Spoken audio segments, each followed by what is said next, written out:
everyone. I can describe my emotional state in 2 words. Number 1, excited, because look at this. Look at this spread of watches, and you can't see where we are, but I can tell you where we are, Sebastian. Where are we? Actually, we are in what we name the registers room in the historical building of Audemars Piguet, next to the workshop where everything started in 1875, and just behind these safes where we keep our registers. That's why you've been darting in and out of there to fill this table. It makes sense now. Yes, that's a special place. It's a candy shop too. It's a candy shop, exactly. So there's excitement about being in the candy shop. And then there's relief. Do you want to know why there's relief? Can you guess why I'm relieved? Tell me.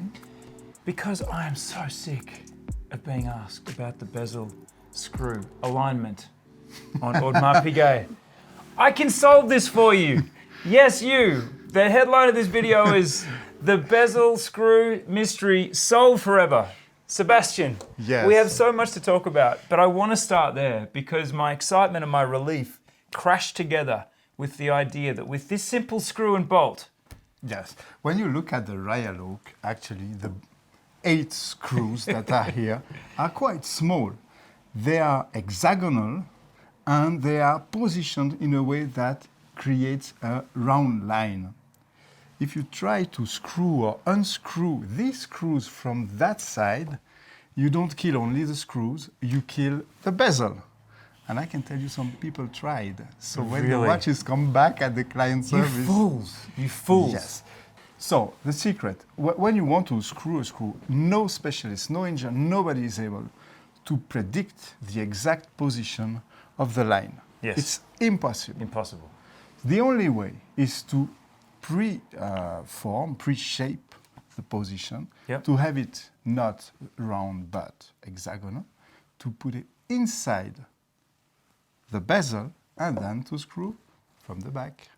I just feel like I've cracked one of the world's greatest mysteries. And if I had to count the number of times I've had to answer comments on YouTube about this, ask no more.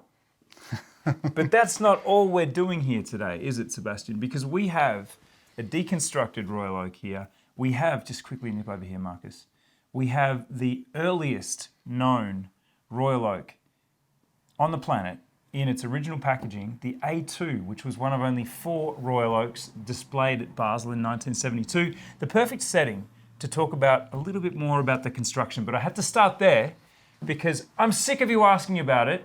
Don't mention other brands. That's how AP get it right every single time. It's engineering. It's science. Science, maybe.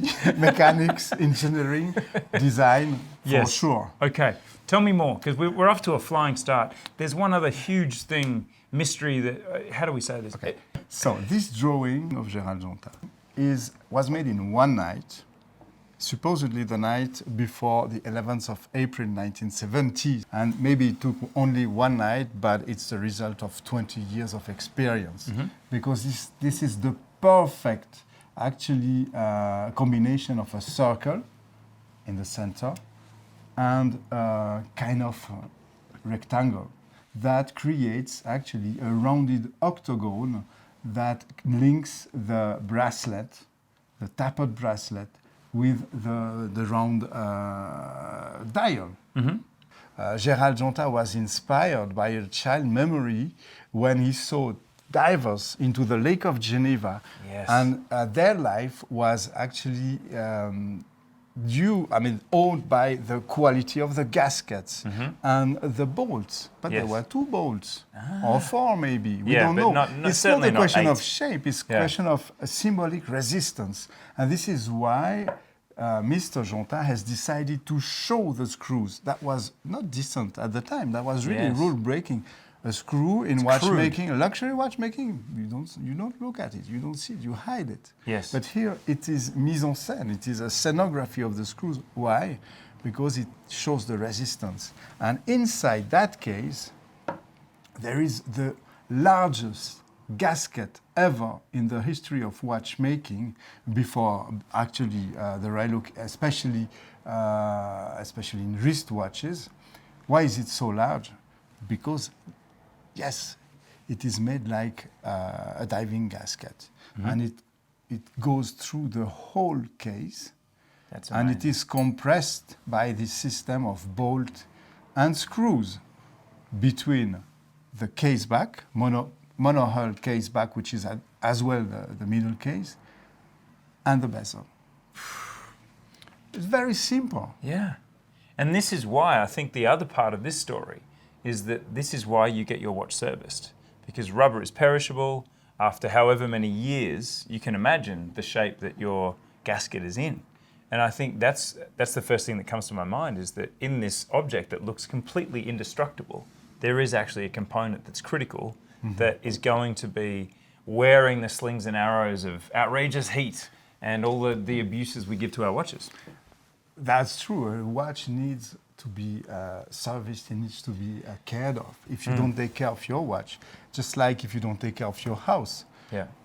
it will be damaged, and at the end it will disappear. This watch, the one we have just seen here, A2, has never been serviced, Is that right? has never been opened even. The screws, which are in any normal rail hook in gold to avoid rust, here they are in steel, and Yes. that's unique. This is the only known 5402 rail hook that has still its original screws in steel. And the reason is very simple. It was kept in a safe. The other attribute that made this watch so attractive and that has come back with incredible popularity in 2022 is the integrated steel sports watch. So it wasn't just a case of, oh, that leather strap doesn't work, we'll attach a bracelet to spring bars and the problem solved. There was this, and I think that's the last question about the construction that we can Yes. maybe address here, which is there was more than that. There was an integrated approach to fitting this new steel bracelet into the case. Exactly. Actually, if you look at the monohull case, which is partly monohull, because a monohull should be only the three parts in one here. Monohull means that the case, it was made mainly for diving watches, that Yes. the case is made in one part instead Yes. of three. A classical watch has a case back, a middle case, and a bezel. Yes. The monohull watches were invented for super water-resistant watches, but they had always a glass in plexiglass, because the glass had to be slightly pushed to Smaller. yes, To fit within to fit into the element. Here, there is basically a separate bezel. So, strictly speaking, if we look at the watchmaking books of the school of watches in Switzerland, they define the monohull with only one part for the three. So this is not.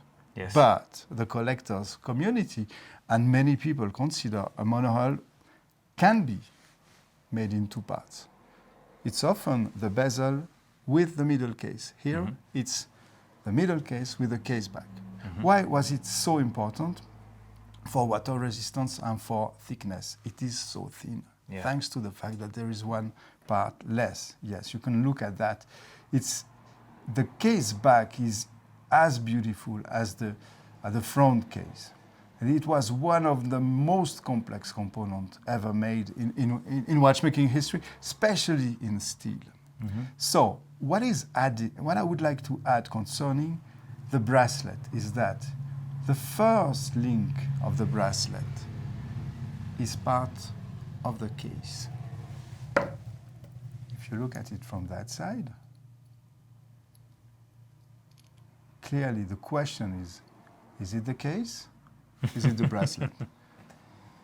There is no answer. No, we've already argued about this several times.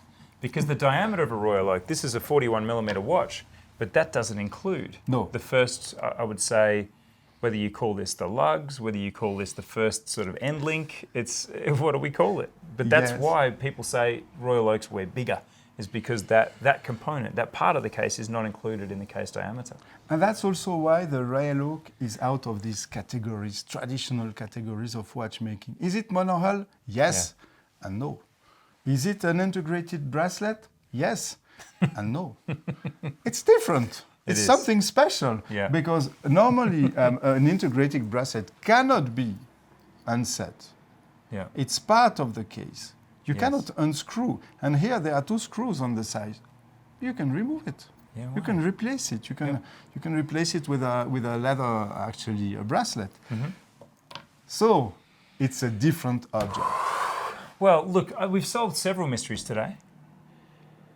And I just feel like we've done some education. We've done some schooling.